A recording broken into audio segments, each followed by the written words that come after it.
Welcome back.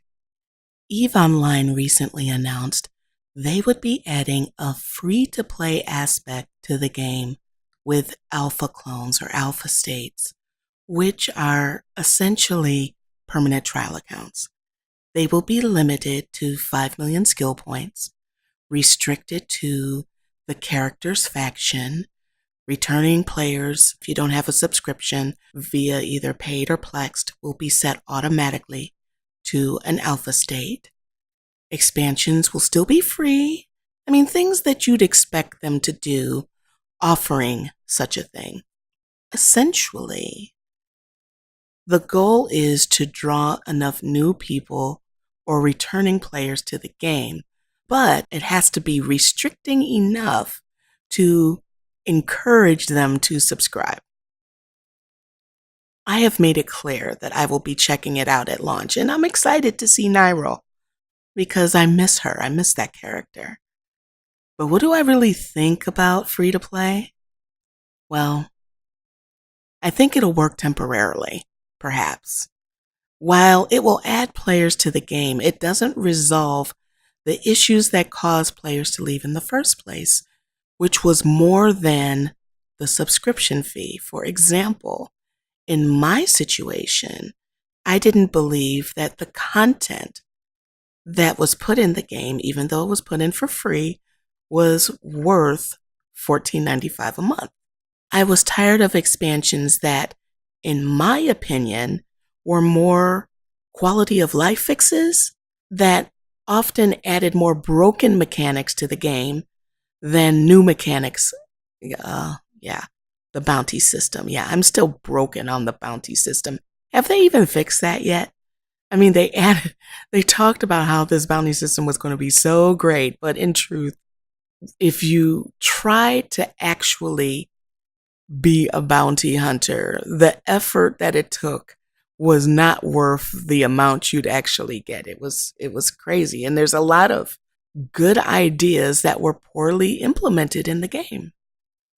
And I think the reason why is because, in my opinion, CCP was focused on other things other than EVE, and EVE suffered because of that. Now, don't get me wrong. I support their decision to do what they want. It's their game. Good luck with that. No hard feelings. But I felt my money could be spent better elsewhere. Most of my friends left the game out of frustration long before I did. If the price of Plex weren't so high, I think more players would have stuck around, but $1 billion ISK is a lot for a Plex. That's a lot of ISK to earn. The average player would spend the majority of their time farming ISK just to get the Plex. Now, in comparison, World of Warcraft's WoW token is at a nice price point where players can afford it without investing huge amounts of time farming for gold, so they can actually enjoy the game. And players who wish to buy a WoW token get a decent amount of gold, an influx of gold in the game. So right now it's working for WoW, and I believe that there are quite a few people, even with Legion. The only reason why they're in there checking it out right now is because they've tokened their subscription. When someone is paying monthly for something, it gets to the point, especially in games as old as EVE, where the player has to make a decision. Is it worth the money? Are there things going on in real life that prevent the player from putting a lot of time in a game? And when you're paying for something monthly, that pressure is there to justify that expense. EVE is a very time-consuming game.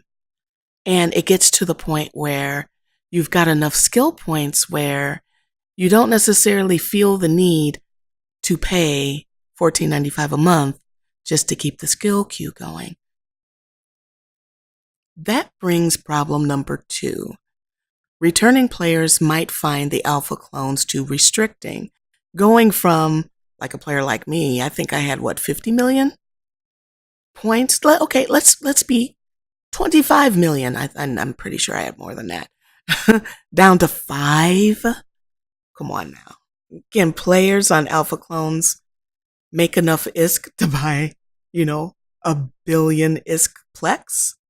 I guess we'll find out. Because if they can't, odds are they're not going to subscribe due to the problems I just mentioned. Honestly, expecting something to work 10 years later, like subscriptions, is unrealistic. It's not like, in comparison, let's compare this to like Netflix. Netflix has to keep their customer base interested. So the pressure is on to add movies and things that they can watch. Whereas with Eve or any MMO, where you're paying $14.95 a month, look how quickly, for example, with World of Warcraft, people got to 110. They got to the max level within less than a week. Now, does that mean that they've covered all of the expansion? No. Do you hear people complaining, I haven't got a legendary yet? Yes. So will they get frustrated to the point where it's like, screw this, I can play something else? Perhaps. I hope not. I hope that MMOs find a way to balance this. But honestly, thinking that subscription models will work for long term, I don't think so. Now the pressure is on for them to add things to the game that people would want to buy. And if you keep making quality content, then people don't have a problem paying for it. But with an MMO, the whole point is that you want them to spend a lot of time in the game. And RNG, that randomness, is not a solution. So while I think there will be a nice boost to the population initially, I am not sure that the boost will last due to the problems that drove people away in the first place not being resolved. Hearing that CCP is working on a TV series, my first thought was, here we go again, with them being distracted. But hopefully the focus won't detour from the game, since this time at least it's about Eve. Because let's face it, Eve doesn't need a World of Warcraft situation where something outside the game, like a movie, hurting their expansion, because that movie and the time frame of it just completely jacked Draenor. So while I'm glad and I'm looking forward to seeing Nyril again and to have the ability to shoot footage, so I have something to, something playing in the background while I talk about things in Eve, I'm looking at this very realistically. How am I going to feel with my character being shrunk down to 5 million skill points? And do I like the game enough to start an alt? I'm not feeling an alt. I'll just let you know that right now. I'm not feeling it.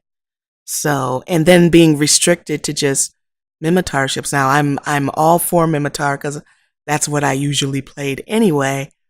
But as you guys know, I have some beautiful ships in the game that I will not be able to play. And there's no way for me to buy the ability to unlock the ability to be able to play them. That's gonna be, I'm not gonna like that. I can tell you I'm not gonna like that. And at this moment, the game is not worth, in my opinion, $14.95 a month. And obviously, a whole lot of people feel the same way I do. So, I think it'll draw a lot of people back in. But I want to know your thoughts. If you were interested in playing Eve and never did, or if you were an Eve player that left, what do you think about Alpha Clones? Will it draw you back into the game? Do you think it will cause more problems? I mean, let's face it, lag, farming issues, increased ganking.